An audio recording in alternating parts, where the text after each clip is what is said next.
سلام تخطاتلت نايز مدبزي سلام كأني يكون تكونوا تسفاي كبر حجر ما نبتي تخطاتل مصنعتنا أتينا لنا سلما أتي أبتي حتي زي أبقتون حاوي مس كريستوس زبل أرستي أبتي حتي زي زي نايلو مسو من دما كتر وعي زبلي كتر وعي حمشاي مصنعتنا مالتي سلازي بحسر بزبالة حجي كابت زحالف 4 مصنعتاتنا درو نصر كوين له مالتي حاوي وي اتون حاو مالت مكرا شجر فتنا اب عالم زقاطم املاح دما نزي كمي غيرو كم زتقملو مالسي فقادو خفصم كم زتقملو وي دما لعل كلها ملك املاح ابانا كنصبارق يخيل بقو كم بورقي نحلف مالتي بتمكرا سلازي مكرا نحاده نخرستوس السعب بسم كريستوس تتصوع سبن نحاده نخرستوس زي فلطون استفلاري عينت صلوا اللو وصيت اللو مالتي جن ابتوم ناملاخ زفقرو كم مخرو دما تصوعو كل نسناي كم زدغفو منفلطنا يبل وي دما ካብ ዓቕሞም ንላዕሊ ክፍተኑ ድማ ኣይሓድጎምን እዩ ስለዚ ናይዚ ድማ ኩቱር ዋዕይ ክንብል ከለና እንታይ ማለትና እዩ ኣዝዩ ፅንኩር ኩነታት ማለት እዩ ብሓፂሩ ከምቲ ቃል ከም ዝብሎ ዘሎ ኣብ ከምኡ ዝኣመሰለ ኩነታት ክንህሉ ከለና ኣምላኽ ከመይ ንሪኦ ማለት እዩ ወይ ድማ ብፍሉይ ድማ ናይ ሶም ዝንሪኦም ኣብነታት ክንርኢና ከም መፅሓፍ ቅዱስ ኣብዚ ሕጂ ስእሊ ንሪኦ ዘለና ማለት ስእሊ ናይ ኣብርሃም እዩ نودني إسحاق سوء خلو زد ما نأيوب بسقاي كحلف كله كلهم زي أتم دماني أبرتش سنكر كنتات كركب كله كله بزحمة مكران شجر من زيابهر أبو خمي كم استقل صهن رينا جن كمل مارنا خم تخجن قبروز قبعنا مسحق ولش دماز مهرنا بصلات كنجمرنا مغنياتنا يقدن سن زيابهر نتسوع منفسوك مهرنا مستوع على الكبرنا متان مو حابيركم سايت سلي ቅዱስ ቅዱስ ቅዱስ አምላኽ ሰማይን ምድርን አምላኽ አብርሃምን አምላኽ ይስሐቅን አምላኽ ያዕቆብን ነመስግነካ ኣለና ስለ ሁሉ ነገር እንጂ ድማ ቃልካ ንኽነጽንዕ ፈቃድካ ንኽንፈልጥ መታን ህይወት ክንረክብ እዚ ዕድል ስለ ዝሃብካና ተመስገን ሁሉም ነዚ መደብ ዝከታተሉ ምስትውዓል ሃቦም ባረኮም ምሳናኹን ብመንፈስካ ምሳናኹን መሃረና ብስም ተፍቅሮ ወድኻ ኢየሱስ ንጽሊ አሜን آمين مو كم تقدم زبالكو خطر وعي بالناي سومز مصنعتي هجي أملاخ بخبيد مكراخ من حلف كقبر كله وي نخن حلف كفكر كله بزعبو انتاي كن حاسب يقبعنا زي حتى النفس وقفنا مالك سبات كم بعل أبراهام إيوب ويدما حزب إسرائيل بخميهم بزم مكراتات زياتهم تغيروا نتي أب أملاخ زهلونا جنزابي ويا رأيا كيزا بعنا زي ترجمة كيهابنا بزم أتونات حاوي بعوت نخن حلف انتاي كحجزنا يخيل كم تابت حلف يجي زوركو قال لهم مجمع يجي نزل خمسة أمثلة حسب تسمعوا لهم من البعض حدش نقدر كونه قليل وهنيات مكرا خريو خلو ثبات بزيك أنا أملاخ مخصاص كلا أي رأي مني جن أبزن ريوزلنا እግዚአብሔር ቦን ከሐልፍ ይፈቅድ ይሁን አብነት መጽሐፍ ነብይ ኢሳያስ ምዕራፍ 40 ሰለስን ታይብል በማያት ምስተሐልፍ አነ ምሳኻለሁ አይከጥሕለካኒ በሐዊ ምስተሐልፍ ድማ ተሐዊ አይከህምኸካኒ ይብል ስለዚህ ኣብ ሐዊ ክተኣቲ ኮንካን ወይ ኣብ ማይ ክተኣቲ ኮንካን ዘይብል ምስተሐልፍ ኣብ ዝሓለፈ ግዜ ወን ጥቅስና ከም ዝነበርና ህይወት ናይ ግድን ልሙዕ ሸኻ ጥራሕ ኣይኮነን እግዚአብሔር ጓሳይ ዝጎለኒ የብለይ ናብ ልሙዕ ሸኻ ይውዕለኒ أبز عارفه اللي مرحني زيت الطحي ود كل صبق كونه كون كله جن كا أتامز بردايت من إسران سلسلة ما خلع عنت هوت نري بروا دنموت خير كله أي فرهني إنسان سايس لزقون كارب ما يبص لذي بالعلو كله مدى بجزيابير فقاد جزيابير مفلات دا ينبر نتيجة اللو زقات أمام هوت كاب أملاك تفري خبين خاطرين كترجمه كتبه أي بحكي أب حق استمسرت أي كونني مالتي لازم أصحاب قدسيتي نتي أب هيوت وكل أب هيوت زقات إن زبره كله تزقبه ترجم كهو زخير تزفترنا أملاح ترحيل ما أبزي مصنعة زي نريو أنتايو أب تحت خطر وعي مخان بزبل نا أبراهام أتون حوه نرينا أبراهام كم أبنت أتون حونا إسرائيلاوين كم أبنت كم أتون حونا إيوب كن رينا كم أبنت كم مسحب قدس كاب كتور حاوي متراف كا كميجر كا بزي أتون حاوسي ومالت كم تقدم زولكم مسحف نبي سياسة 4 سنة لهم أبنت تقيسيو بمايات مستحلف أي كتحل كاني ما يكتحلف كلا ويكتحلي ها ويكتحلني ها جن كيت حالكا كنت متراف مالتي زي كابو كترف كلا ها ويدما بحاول مستحلف أي كهم مخكاني كميجرنا إنا إذا نقدر زخم كون نخيل نابنت مايات مستحلف مايات كل حجي نا هيوت قعزو مالتي مكراش قرفتنا مالتي أبوسي أي وحتى كاني بو أي تسعرني ها كما يبيلنا بزعبا متصنع بزعبا هلاو أملاخ كنرينا أبزي أقداسنت أبتي نحنا كما يبيلنا بعاوت كنساقاقر كم زخيلنا مالتي وتون حونا إبراهام تدارينا حجي بار نتت فتو حد ودغا يساق وسدمو نا مدر موريا أكيد أباد ما أبحاد خابتي أنا زنقرك أخرى نزي حرر مسوات سوى أيوي حجي نتحاد ودو انتايلو سوى أيوي زي حجي كبيديو حاد ودو بو زرق هو صالو استباهله حزبتات قبره كاي زبل نعو سوى أيوي زي كمين إذا حدا أبو إذا أرجع أبو بعد ما زدف أبو كم زي عم سلة إزاز كاب أملاك وهابو كله سي تايم على زي كن رأينا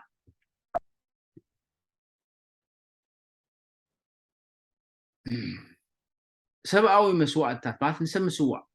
ودها سوى ياخذ كله بزيد اللي مغنيات نزل بعد ما زدف أمون أبراهام مجهاي تعمل مجها فترة الله خير نزي نتوراس مبسعة مقتال إذا كل حتات كم تسخير إتزانتا بخمي كم زازم تدفلتنا إذا أملاك زتقلبو زلو زير تعاون بوز بستقبرن كمثل يخيل يخول أبزي نريو زلنا سئل حجنا أبنتايو أبراهام يقعاز الله وديس ها عنك تسكي من افتخراني خيد الله تم كلتا أقلقلت لما أبزي صنحي بلوم الله أبراهام مزود دين قبرو نقرا لنا يبلوم لحارب علو أبراهام نتي عنك تخرب ربو خلو أبلا علت مسوء نرئ لنا أما ودعت أبراهام كم تستبه لتزاز نودوك قتلو كارا العلم نرئ لنا دحال ግን መልአክ እግዚአብሔር መጽዩ ኣብ ታሪክ ውን ከም ንፈልጦ ሕጂና ኣምላኽ ከም ትፈርህ ፈሊጥ ኣለኹ ስለዚ ኢድካ ኣብዚ መንእሰይ ኣይትዘርግሕ ተባሂሉ ኣብ ክንዱ ድዑል ግልጽ ተበለ ድዑል ርዩ በኣ ተኣምራኽ ኣምላኽ ድዑል ኣዳልዩሉ ንዑ መስዋዕቲ ክገብሮ ከሎ ንርኢ በዚ ኣቢሎም ድማ ብዛዕባ ኣምላኽ በቲ ሓደ ወዲ ዝኣመነ ኩሉ ናይ ዘለኣለም ሂወት ምእንቲ ክረክብ እምበር ከይጠፍእሲ ንወዲ በጃእሳ ዝብል ክሳዕ ክንዝኒ ዓለም ኣፍቀራ ስለዚ ብዛዕባ ክርስቶስ ናይ መስዋዕቲ كم استمهاروا نعوم تراح زي كونه كلهم سمايات كلهم ملائكتي كل عالم كل حزبي سئلاو بزخونه من قدي بناي ابراهام تمكرو هيوت بو ابيلوت وانجيل دما كم استنغرينا نرى مالتي لذي مرير كبير كون تنبره ግን እግዚአብሔር ክንዮ ስለዝረአየ ነዚ እሙን አገልጋሊኡ ከምዛ መስለ ትእዛዝ ሂቡ አሞዳታታይ ከም ዝኾነ ድማ ንርኢ እግዚአብሔር አይ ሓደጎን ማለት እዩ እዚ ፈተና እዚ ካብ ኣምላኽ ከም ዝነበረ መጽሓፍ ቅዱስ ብንጹር ይዛረብ ኣብ ዕብራውያን 11:17 አብርሃም ከረጋግጾ ዝነበሮ ነገር ዶ ነይሩ እዩ ወይስ ንሰማያውያን ህያዋን ፍጡራት ምርኢት እዩ ነይሩ ወይስ ኣምላኽ ንኣብርሃም ትምህርቲ ጥራይ ክምህሮ ዝፍትን ነይሩ ብርግጽ አብርሃም ንድምፂ ኣምላኽ ፈሊጡን ብእምነት ተኣዚዝዎን እዩ ብዛዕባ ፍቅሩን ምድሓኑን ብዙሕ ተማሂሩ እዩ ኣብ ዘፍጥረት 22 ፍቅርታት 1:3-5 ክንሪኦ ንኽእል ከምኡውን ዕብራውያን 11:19 ከምኡውን ዮሃንስ 8:56 ስለዚ ትቐንዲ ዕላማ እንታይ እዩ ኣምላኽ ድማ ነቲ ሓደ ወዲ ሂቡ ንክርስቶስ እዚ ግን አብርሃም ከም ትምህርቲ ከም ወንጌል ጥራሕ ዘይኮነ ግን ብብሕቱ ድማ እግዚአብሔር ከምኡ ክገብር ነጊሩ ወገን ብእምነት ኣሚኑ ወኳዳ ዕብራውያን እንታይ ይብል እዚ ደኣ ሞት እግዚአብሔር ብኡ ዘርኢ ክህበካ ወይ ዓብይ ህዝቢ ክገብረካ ዝበለንን ድዩ ከመይ ኣቢሉ ደኣ ንዑ ሰዋእ ይብለን ኣሎ ሽዑ አብርሃም ካብ ሞታት ከተንስኦ ማለት ኢሉ ኣሚኑ ይብል ስለዚ ወንጌል ማለት ናይ አብርሃም ናይ እምነት ጉዳይ ብዙሕ ኢና ንርኢ አብርሃም እሙን ኣምላኽ ከም ዝነበረ ተኣዝዩ ከቢድ ፅንኩር ዝኾነ ግን ኣይ ትእዛዝ እግዚኣብሔር ካብ ምፍፃም ንድሕሪት ኣይበለን ማለት እዩ ስለዚ እዚ ድማ እቶን ሓዊ ከቢድ መከራ ናይ ብሓቂ ከቢድ ግን ከም ብወርቂ ተፈቲኑ ሓሊፉ አብርሃም ማለት እዩ እቶን ሓዊ ናይ እስራኤል ተዳሪእና ድማ ንኣብነት ኣብዚ ሕጂ ዘገርም ታሪክ ኣሎ ብዛዕባ ነቢይ እግዚኣብሔር ብሆሴዕ ክዛረብ ምስ ጀመረ እግዚኣብሔር ንሆሴዕ እታ ሃገር ካብ እግዚኣብሔር ርሒቓ ዓብይ ምንዝርና ትምንዝር ኣላ እሞ ኪድ ውሉድ ምንዝርና ዘለዋ ሰበይቲ ምንዝርና ኣእቱ በሎ ሕጂ ኩልና ከም ንፈልጦ እግዚኣብሔር ኣይትመንዝር ኢሉ ካብቲ ሸብዓይ ትእዛዝ ኣይኮነን ግን ኣብዚ ድማ እንታይ ዝገብር ዘሎ ክፅናዕ ክኽእል ኣሎ ሰባት ሕጂ ነዚ ብኣብኡ ከለካ ብላዕሊ ላዕሉ ርኢኻዮ እንታይ ዝብሎ በዚ እንግሊዝኛ thought provoking ይብልዎ ናይ ብሓቂ ክትሓስብ ዝድርኸካ መልእኽቲ እዩ እግዚኣብሔር ከምኡ ኢሉ ከሎ ኣይትመንዝር ኢሉ ከሎስ ከመይ ከምዚ ይብሎ ኣሎ እግዚኣብሔር ግን ፃድቕ እዩ ነዚ ታሪክ እዚ ክንሪኦ ከለና ብዛዕባ ፅድቂ ኣምላኽ ኢና ንርኢ ናይ ግድን እቶም ዝመንዘሩ እቶም ህዝቢ እስራኤል እዮም ልክዕ ሰበይቲ ከም ቤተክርስትያን እያ ትምሰል እግዚኣብሔር ድማ ከም ሰብኣይ ማለት እዩ ልክዕ ከምቲ ኣብ መንጎ ሰብኣይን ሰበይትን ዘሎ ቃል ኪዳን ከምኡ ድማ ኪዳን ኣሎ ኣብ መንጎ ህዝቢ ኣምላኽን ኣብ መንጎ ኣምላኽን ብደም ኢየሱስ ክርስቶስ ዝተሓትመ ኪዳን እዩ እዚ ኪዳን ክፀናዕ ኣለዎ ናይ ዘላለም ሂወት ክረክብ ተደኣ ኮይኑ ሓደ ሰብ ኣብቲ ኪዳን ክፀናዕ ኣለዎ ማለት እዩ ሕጂ እዞም ሰባት እዚኣቶም ህዝቢ እስራኤል ግን ነቲ ኪዳን ኣፍሪሶም ስለ ዝኸዱ ብዛዕባ ምፍራስ ዘፍረስዎ ኪዳን ክምህሮም ነቲ ነቢይ እንታይ ኢልዎ ከይድካ ምንዝርና ዘለዋ ሰበይቲ ኣእቱ ኢሉ ንዓ ክሓባብላ ከእምና ፅቡቅ ቃላት እንዳተዛረበ ከምፅኣ ነጊርዎ ማለት እዩ ስለዚ እቲ ቀንዲ ዕላማ ከምኡ ክገብር እግዚኣብሔር ዝተገደደሉ ምክንያት እንታይ እዩ ናይቶም እስራኤላውያን ዕልወት እዩ ካብኡ ርሒቆም ልክዕ ከምቲ ሰበይቲ ካብ ሰብኣያ ነፊፃ ትኸይድ ነቲ ኪዳን ተፍርሶ ከምኡ ድማ ንሳቶም ከምኡ ካብቲ ምስ እግዚኣብሔር ዝኣተውዎ ኪዳን ኣፍሪሶም ንጣዖታት ከምልኹ ከለዉ እዚ እግዚኣብሔር ድማ እንደገና ንዑ ናባይ ክብሎም ከሎ ግን መልእኽቲ ቃላት ጥራሕ ዘይኮነ ብሂወት ናይቲ ነቢይ ኣቢሉ ድማ ክዛረቦም ደልዩ ማለት ልክዕ ከምቲ ብሂወት ናይ አብርሃም ኣቢሉ ብዛዕባ ወንጌል ዝሰበኸ ከምኡ ከዓ ብሂወት ናይ ነቢይ ሆሴዕ ኣቢሉ ድማ ነቶም ህዝቡ ክዛረቡ ብርግፂ ክሓቱ እዮም ወኸመይ ጌርካ ኢኻ ንኣመንዝራ ሰበይቲ ከምዚ ጌርካ ክብልዎ እዮም ሽዑ እቲ መልእኽቲ ክድርጓሓሎም እዩ ማለት እዩ መንስኹም ዳ መንዚርኩም እንዲኹም ካብ ኣምላኽ ርሕቕኩም ንስኹም ከ እንታይ ትገብሩ ኣለኹም ክብሎም ክእሉ እዩ ካልእ ተወሳኺ እግዚኣብሔር ዝበሎ እውን ክነግሮ ክእሉ እዩ ማለት እዩ ስለዚ ንነፍሲ ወከፍና ኣብዚ ዘለና ሕጂ ንነፍስና ከመይ ንቆፅራ ምስ ኣምላኽ ኪዳንና ኣፅኒዕና ደለና ወይስ መንዚርና ወይስ ካብ ኣምላኽ ርሒቕና ኣለና እሞ እግዚኣብሔር ድማ ልክዕ ይፅዋዓና ኣሎ ማለት እዩ እቲ መልእኽቲ መንግስቲ እስራኤል ንኣምላኽ ሓዲጎም ንካልኦት ኣማለኽቲ የምልኹ ነበሩ በዚ ከምዚ ድማ ብእተፈላለየ ፈተናታት ንክሓልፉ ኣምላኽ ፈቂዱ ስለምንታይ እቲ ፈተናታት ይፅውዖም እዩ ዘሎ ክዛረበካ ክእል እግዚኣብሔር ግን ፅንኩር ኩነታት ድማ ከምፃልካ ክእል እቲ ፅንኩር ኩነታት ዝመፃካ ዘሎ ንዓኻ ከፈራርሓካ ከጨንቀካ ወይ ክርብሸካ ዘይኮነ ይፅዋዓካ እዩ ዘሎ እግዚኣብሔር ናባይ ምፃእ እዩ ዝብለካ ዘሎ ሕጂ ኣብዚ እንታይ ኢና ንርኢ ዘለና እዞም እስራኤላውያን ፍግም ኢሎም ይሰግዱ ኣለዉ ከም ስእላዊ መግለፂ ኣብ ቅድሚ ጣዖት ነቲ ሰማይን ምድርን ዝፈጠረ ኣምላኽ ገዲፎም ብቀይሕ ባሕሪ ኣቢሉ ካብ ባርነት ካብ ግብፂ ውፅኡ ብምድረ በዳ ማና እንዳመገበ ማይ እንዳስተየ ብኩሉ ተኣምራት እንዳጓሰየ እንዳሓለየ እንዳተኸናኸነ ብቀትሪ ብዓንዲ ደበና ብለይቲ ብዓንዲ ሓዊ እንዳመርሐ ናብታ ፀባን መዓርን ትውሕዝ ምድሪ ኣእትይዎም ግን ንዕኡ ገዲፎም ጣዖት ከምልኹ ጣዖት በቃ ናብ ታሕቲ ገፆም አንቆልቁሎም ማለት እዩ ዘይሰምዑ ዘይርእዩ ዘይዛረቡ ዘይሽትቱ ክከላኸሉልካ ዘይክእሉ ባዕልኻ ትሰርሖም ተምልኾም ከመይ ዝበለ ድንቁርና ከመይ ዝበለ ንታሕቲ ምንቁልቋል እዩ ብሓቂ እግዚኣብሔር ድማ ካብዚ ክመፁ ኢሉ እንታይ ይገብሮም ኣሎ ይነግሮም ኣሎ እዚ ድማ እቲ ምንዝርና ዝበሃል ማለት እዩ ሕጂ ሆሴዕ ኣምላኽ እንታይ ገይሮም ድርቂ ሰዲዱሎም ኣብ ሆሴዕ ምዕራፍ 2 ፍቅሪ 3 ድርቂ ሰዲዱሎም እዚ ድርቂ ሕጂ ኣምላኽ ይዛረቦም እዩ ዘሎ ካልእ ሆሴዕ ምዕራፍ 2:5-6 ድማ ብኣእሻኽ ወይ ብፀገማት ከቢብዎም እዚ ኩሉ ፀገማት እውን እግዚኣብሔር ይዛረቦም እዩ ዘሎ ሆሴዕ 2:9 እቲ ንጣዖት በዓል ንመስዋዕት ዝውፍይዎ ዝነበሩ ንእኽሊ ንፀምሪ ንበፍታ ወሲድዎ ኩሉ እቲ ንጣዖት ዝውፍይዎ ዝነበሩ እግዚኣብሔር ዝሃቦም ህያባት እግዚኣብሔር ወሲድዎ እዚ ድማ ይዛረቦም እዩ ዘሎ ካልእ ኣብ ሆዜ 2:11 ድማ እንተ ዘይተቐይሮም ናይ ሓጎስም ምኽንያት ንዝኾነ ኩሉ ከቋርጾ እዩ ነይሩ ማለት እዩ እቲ ኣምላኽ ኣባታቶም ዝነበሮ ሃቐና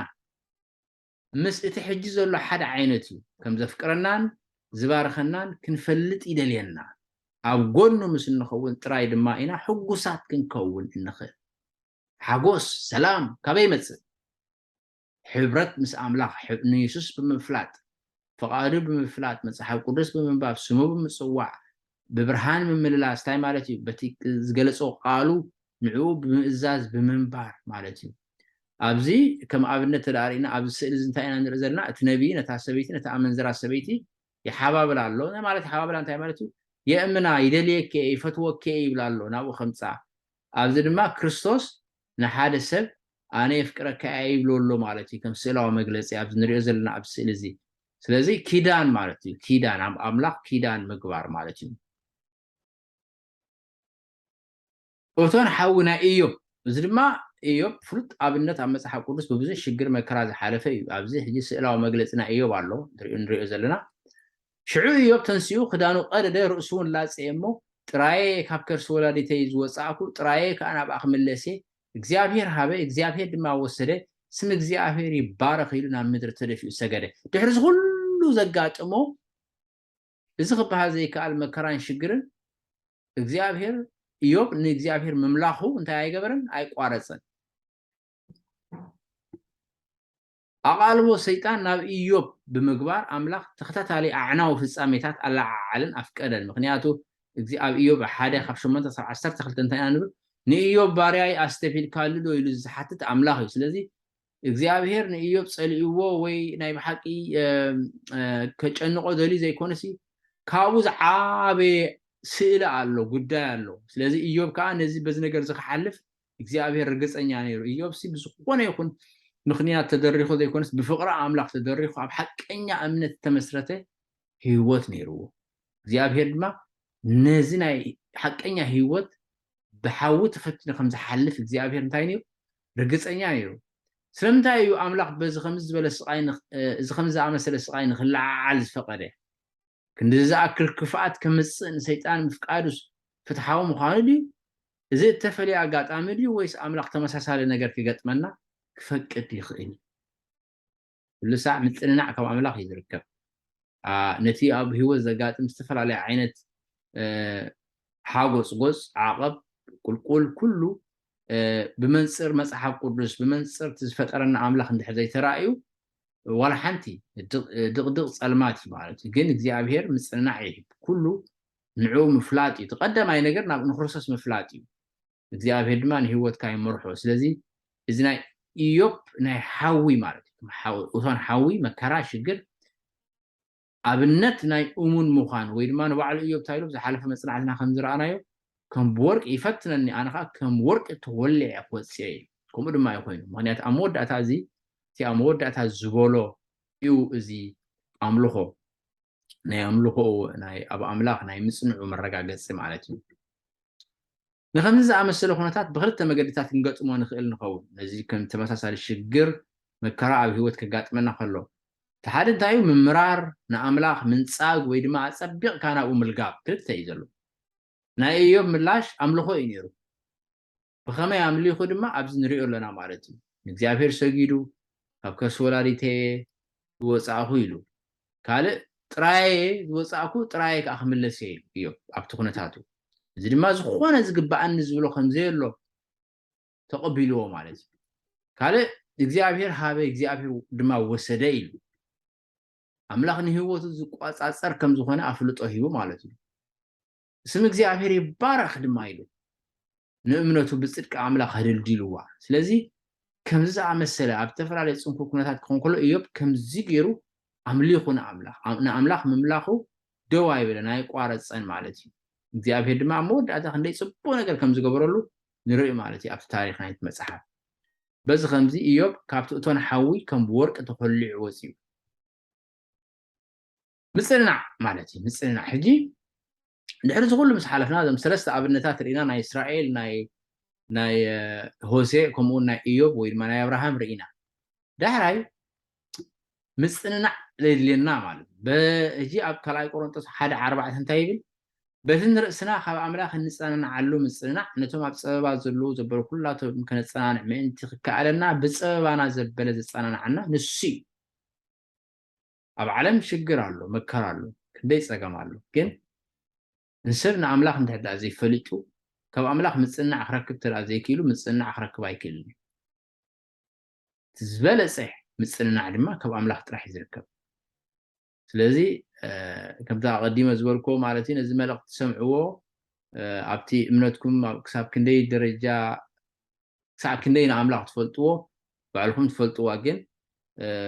ኩልና ክንመሃር ንኽእል ኢና ዋላቶም ንመፅሓፍ ቅዱስ ንፈልጦ ብስም ክርስቶስ ተፀዋዕና ንክርስቶስ እንስዕቦ እውን ናይ ብሓቂ ከምቲ ዝግባኣና ምጽናዕ ረኺብና ኢና ካብ ኣምላኽ ኢልና ነፍስና ክንሓትት ንኽእል ኢና ግን ኣምላኽ ይመስገን ምክንያቱ እቲ ሓቀኛ ምጽናዕ ዝህብ እግዚኣብሔር ስለ ዝኾነ ስለ ሁሉ እቲ ዝገብረልና ምጽናዕ ክብሪ ንስሙ ይኹን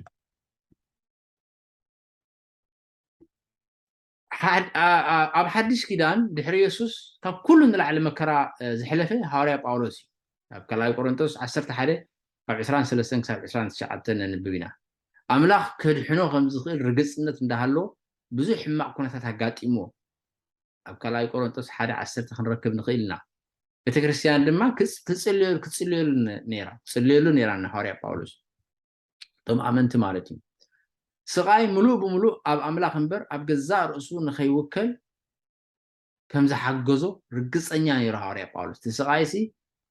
ኣነ ብድኻመይ ይምካሕ ኢሉ ምክንያቱ ሓይሊ ኣምላኽ ኣብ ሂወተይ መታን ክግለጽሲ ብድኻመይ ስለዚ ዋላ ኣብቲ ድኻምካ ኣብቲ ሽግርካ እውን ናይ ብሓቂ እቲ ናትካ ማይንድሴት ወይ ኣረኣእያ መፅሓፍ ቅዱሳዊ ስለ ዝኾነ እግዚኣብሔር ከፀናንዓካ ክእል እቲ ቀንዲ ዕላማ እንታይ ካብ እግዚኣብሔር ምርሓቅ ተደኣ ኮይኑ ኣዝዩ ሓደገኛ ነገር ክትገብሮ ሰብ ክገብሮ ዝኽእል ማለት እዩ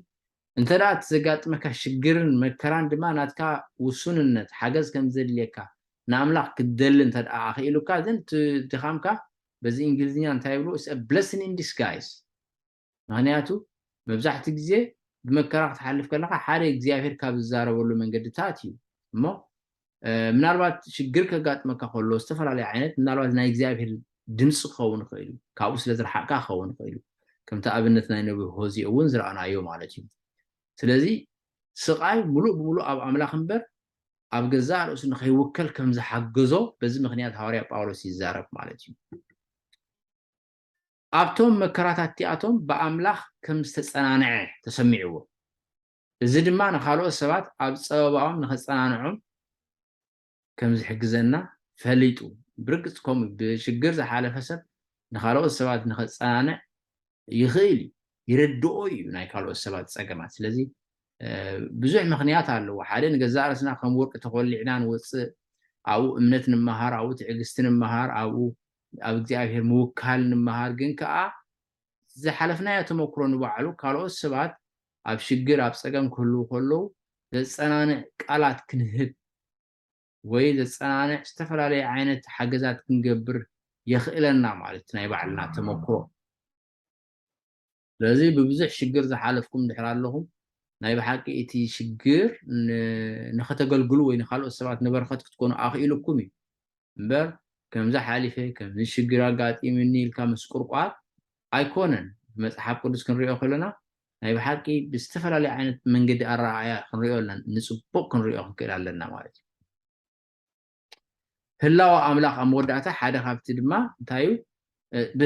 ንኣብነት ከም ኣቐዲሞም ጠቐሸልኩም ነይራ ኣብ ኢሳያስ 43 ማለት እዩ ብማያት ምስ ተሓልፍ ምሳኻ ክኸውን እየ ብውሒዝ ምስ ትሳገርካ ኣይከጥሕለካን እዩ ብሓዊ ምስ ትኸይድ ኣይክትነድድን ኢኻ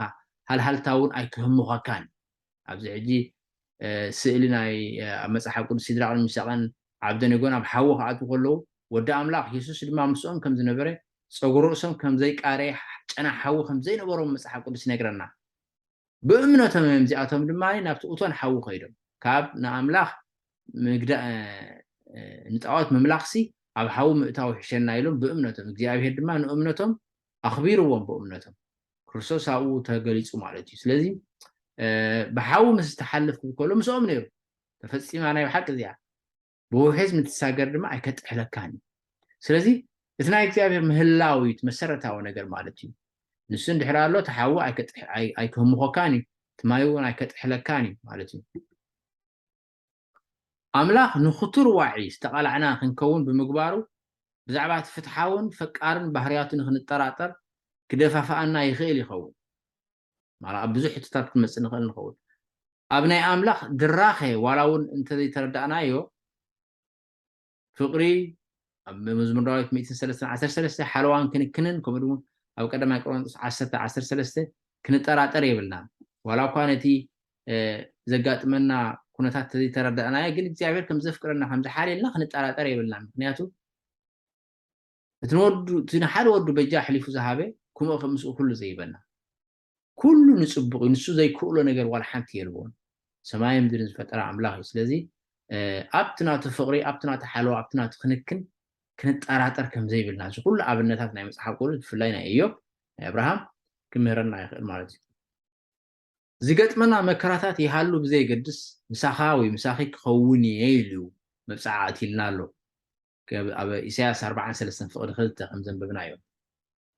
እሞ ስለምንታይ ዳዮ ኣምላኽ ንኽቱር ዋዒ ዘቃልዓና ኣምላኽ ካብ ሓጢኣትና ከንፅሃና ደኣ እምበር ከጥፍኣና ኣይደልን